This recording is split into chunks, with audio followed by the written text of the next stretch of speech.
Hello friends, कैसे हैं आप सब लोग। मैं आपके लिए लाया हूँ आज एक और नई वीडियो जिसमें हम सीखेंगे कि माइक्रोसॉफ्ट एक्सेल में डुप्लीकेट्स वैल्यूज़ को कैसे हाईलाइट किया जाता है। ये एक्सेल वर्कशीट में कुछ डेटा आपको नज़र आ रहा है जिसमें इनवॉइस नंबर हैं, ऑफिसेज हैं, अमाउंट है, डेट्स हैं और डिफरेंसेस है। तो इसमें हम कुछ वैल्यूज़ डुप्लीकेट्स हैं उनको सर्च करेंगे कि किस तरह उसको सेपरेट किया जा सकता है, क्योंकि अगर आपने किसी कस्टमर को कोई इनवॉइस पे करनी है और वो डबल आपसे पे हो गई तो वो आपको फिर नुकसान होगा या आपकी कंपनी को नुकसान होगा। इस चीज़ को ख़त्म करने के लिए डुप्लीकेट्स वैल्यू को अलग किया जाएगा ताकि आप उसको डिलीट कर सकें। जो आपने पे करना है वो सिंगल टाइम ही पे हो एक इनवॉइस के अगेंस्ट। तो दोस्तों, डुप्लीकेट्स वैल्यू को ख़त्म करने के लिए हम इनवॉइस नंबर में जाएंगे, क्योंकि कोई भी इनवॉइस नंबर्स यूनिक होती है, चाहे वो छोटी से छोटी अमाउंट हो या बड़ी से बड़ी अमाउंट हो, वो उसके अगेंस्ट एक ही इनवॉइस नंबर जनरेट होता है। हम इनवॉइस नंबर में जाएंगे और उसमें जाके हम अपने डेटा को सिलेक्शन देके उसमें से डुप्लीकेट्स वैल्यू को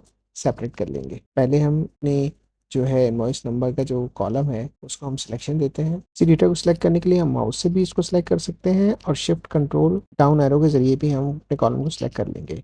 इसके बाद हम कंडीशनल फॉर्मेटिंग में जाएंगे, इसके बाद हाईलाइट सेल्स रूल्स और उसके बाद लास्ट में डुप्लीकेट्स वैल्यूज है। जैसे ही हम इस पर क्लिक करते हैं तो देखें जो डुप्लीकेट्स वैल्यू थी वो हाईलाइट हो गई हैं। तो इस तरह हम डुप्लीकेट्स वैल्यू को हाईलाइट कर सकते हैं आसानी के साथ। अब हम इसका कलर चेंज करना चाहें तो वो भी कर सकते हैं। नीचे कस्टम वैल्यू में जाके हम इसको फिल में जाके या कोई सा भी कलर दे देंगे। तो ये यहाँ हमारे पास, जैसे हमने ब्लू कलर दिया और इसको ओके किया, तो ये हमारे पास जो डुप्लीकेट्स वैल्यू थी वो ब्लू कलर में आ गई हैं।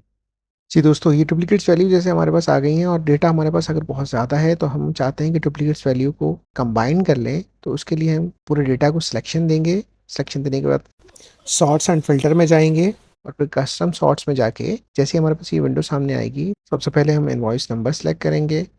उसके बाद सेल कलर सेलेक्ट करेंगे यहाँ से। सेल कलर के बाद यहाँ से हम अपना ये जो ब्लू कलर हमने दिया हुआ था इसको सेलेक्ट करने के बाद ओके करेंगे। तो ये जैसी जितनी भी डुप्लीकेट्स वैल्यू होंगी वो एक साथ कंबाइंड हो जाएंगी। सो ये था तरीका डुप्लीकेट्स वैल्यू को हाईलाइट करने का। यकीनन आपको वीडियो पसंद आई होगी। अगर पसंद आई है आपको तो वीडियो को लाइक कीजिएगा, चैनल को सब्सक्राइब कीजिएगा और बेल आइकन को दबा दीजिएगा ताकि इस तरह की मालूमाती वीडियोस आप तक पहुंचती रहें।